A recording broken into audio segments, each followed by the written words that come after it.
చెప్పింది తీసుకొచ్చాను. ఏది ఇటు ఇదిగో.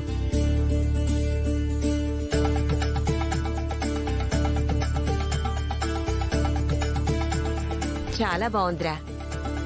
యశోదా ఇది చూడు.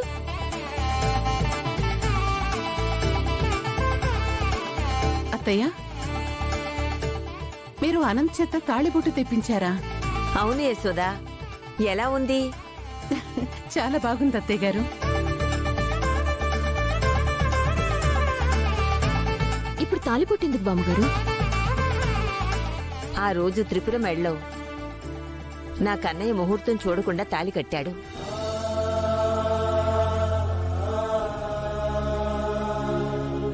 బహుశా దానివల్లే అనుకుంటా మన కన్నయ్య త్రిపుర జీవితాల్లో ఇలాంటి సంఘటనలు జరిగాయి. ఒక ప్రమాదం నుంచి ఇద్దరూ ప్రాణాలతో బయటపడ్డారు.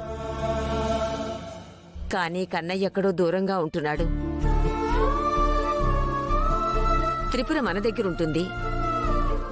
వీళ్ళిద్దరూ వేర్వేరుగా అవడానికి కారణం ఆ రోజు దుర్ముహూర్తంలో జరగడమే అని స్వామీజీ చెప్పారు.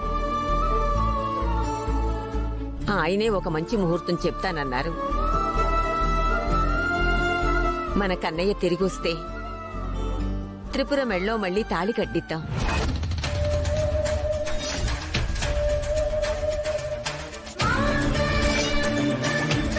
వాళ్ళిద్దరికీ మంచి ముహూర్తంలో మళ్లీ పెళ్లి చేద్దాం.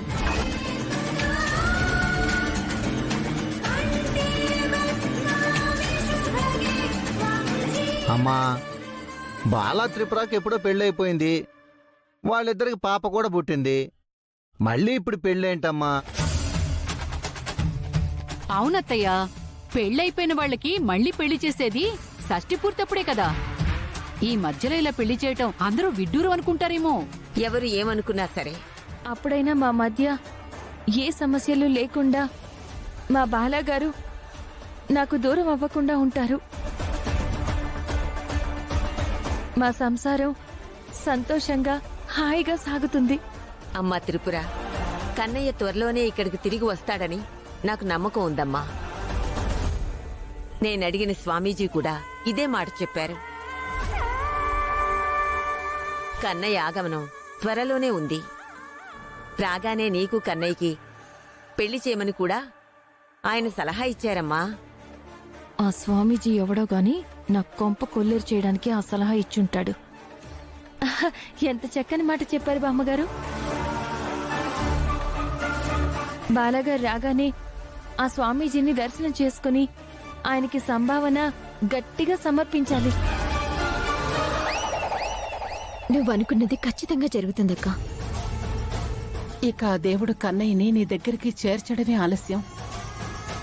అన్నీ నువ్వనుకున్నట్టే జరుగుతాయమ్మా. యశోదా, ఈ తాళిబుట్టిని జాగ్రత్తగా లోపల దాచిపెట్టమ్మా. అలాగే అత్తయ్య.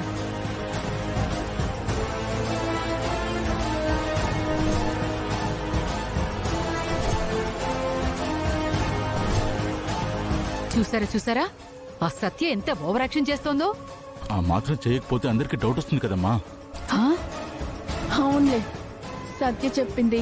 సత్య చేసిన యాక్టింగ్ కరెక్టే. ఏంటో మా అమ్మకు రాను రాను శాదస్తము పిచ్చి ఎక్కువైపోయింది. లేకపోతే పెళ్ళైన వాళ్ళకి మళ్ళీ పెళ్లి చేయాలనుకోవటం ఏంటి? నాకేం అర్థం కావటం లేదు.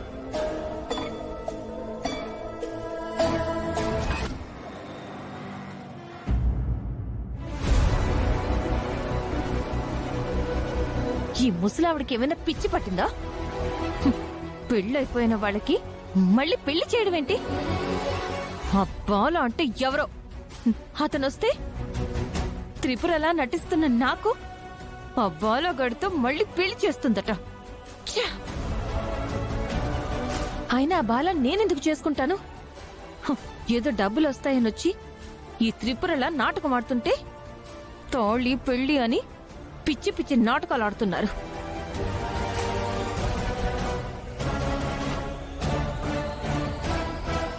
అసలు ఈ బాల ఎలా ఉంటాడు?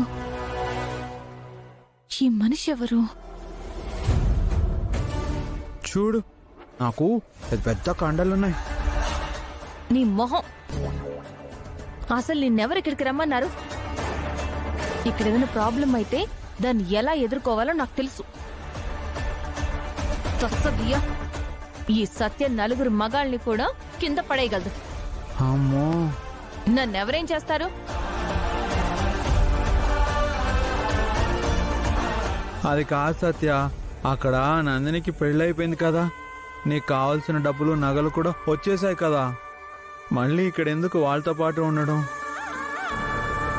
వీళ్ళు అసలే బ్యాడ్ బాయ్స్ అని చెప్పాను కదా. రా, నువ్వు నాతో పాటు వచ్చేసాయి. ఈ కృష్ణగడికి బుర్ర లేకపోయినా బానే చెప్పాడు. అవును, మా అక్క పెళ్ళైపోయిన తర్వాత కూడా నేను ఇంకా ఇక్కడ ఉండడం దేనికి? వీళ్ళతో కలిసి నాటకం ఆడడం దేనికి? ఏంటి సత్య ఆలోచిస్తున్నావు? రా వెళ్దాం. అక్కడ పాప అమ్మ కావాలి అమ్మ కావాలి అంటుంది. హే కృష్ణ, అమ్మేంటమ్మా? కాదులే, ఏదైనా ఉంటే ఇంటికి వెళ్ళాక మాట్లాడుకుందాం. రా వెళ్దాం. కృష్ణ, నేను వచ్చేస్తాను. ముందు నువ్వు పాప దగ్గరికి వెళ్ళు. సత్య, నిజంగా వస్తావా? God promise. కృష్ణ, నా కోపం తెప్పించకు. నేను వస్తానని చెప్పాను కదా, వస్తాను. నువ్వు వెళ్ళి ఇక్కడి నుంచి. నువ్వు ఇంటికి రావాలి, రాకపోతే నేను మళ్ళీ ఇక్కడికి వస్తాను. నువ్వు వెళ్ళరా స్వామి, నేను వస్తానని చెప్పాను కదా. సరే, ఈసారి నిన్ను నమ్మి వెళ్తున్నాను. వెళ్ళు. సరేలే, లారీ పాపకు కూడా చెప్తాను అమ్మ వస్తుంది అని. ఏయ్, అమ్మేంటమ్మా? ఆ, ఆ, ఆ. నేను కిటికీలో నుంచి వెళ్తా. వెళ్ళు.